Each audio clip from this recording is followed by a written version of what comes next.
Greetings, I'm John Setzler. Welcome back to the Kamado Joe cooking channel.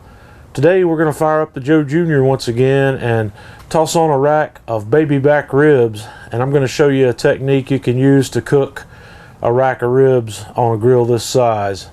Okay, first thing we're going to do here is I've got my Joe firebox loaded up with a good amount of charcoal. I've got some peach wood chunks in here, and I'm going to take about half of one of our Kamado Joe fire starters and stick it right down there in the middle. I'm going to light it up and I'm going to let it burn for 10 minutes or so with the lid open to get our fire going. Now that we have our fire going here, I am going to set my heat deflector in, and then we'll set the grill right on top of that. And we're going to stabilize the grill at about 250 degrees today.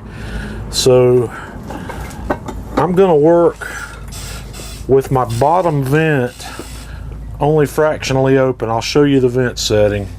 Okay, I'm going to close my bottom vent to about right there. And we're going to use the top vent to control our temperature. So let's have a look at that. I have the slider all the way closed, and I'm going to open the daisy wheel fully and let my temperature come up. And if I need to slow the temperature down, I will just simply close this off partially until we get settled in at about 250 degrees. Okay, first thing we're going to do to get this rack of ribs ready is I'm going to shake some of my homemade rub all over both sides of it. And this is the same pork rub that I've posted here before. I'll put a link to the recipe for this rub in the video description. Flip this guy over and get a nice liberal coat of this on the back side. And we're going to let this sit for a few minutes to give that rub a chance to bind. Okay, in order to make this rack of ribs fit on our Joe, we're going to roll it up, and we're going to do that just like this. Going to give it a coil, and we're going to put a couple of skewers through there just like that.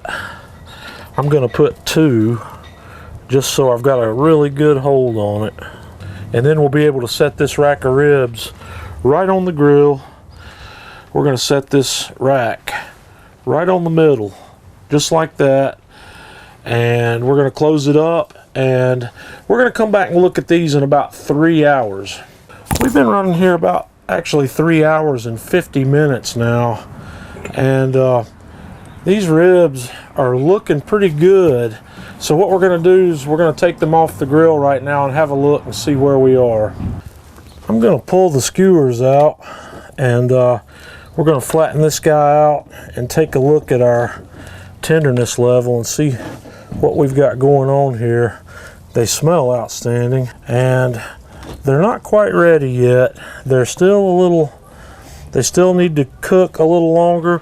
One of the tests that you do to determine if your ribs are ready is you use some tongs, pick them up from the middle, and they should bend over almost double like that without tearing. So that indicates that we're getting real close to being ready. I'm going to put the skewers back in these and put them back on for about another 30 minutes or so. Okay, I put these back on for another 30 minutes like I said. I'm going to unravel them, and I'm going to spread this guy back out. Gets a little shaped in that direction when you roll them like this. And I'm going to put a little bit of sauce on these.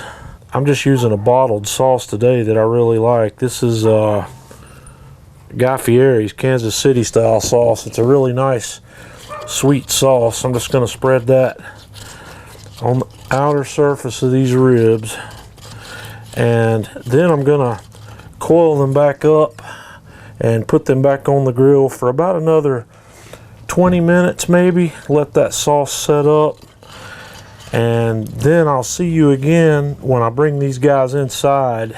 Okay, man, we've got these guys off the grill.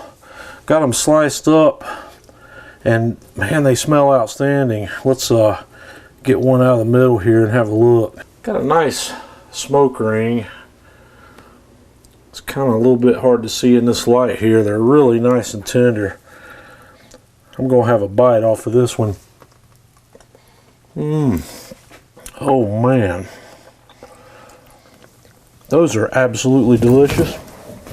The Junior did a good job of cooking this rack rolled up. That's the first time I've ever rolled a rack of ribs. You should be able to do the same thing with a St. Louis cut full spare rack, as long as you've got less than 6 inches of width on those. They should fit in there. So we're going to wrap this up. Join us on Facebook if you can, facebook.com/Kamado Joe, and leave us a comment on the video. Tell us what you think. Until next time, this is John Setzler with Kamado Joe Cooking Channel.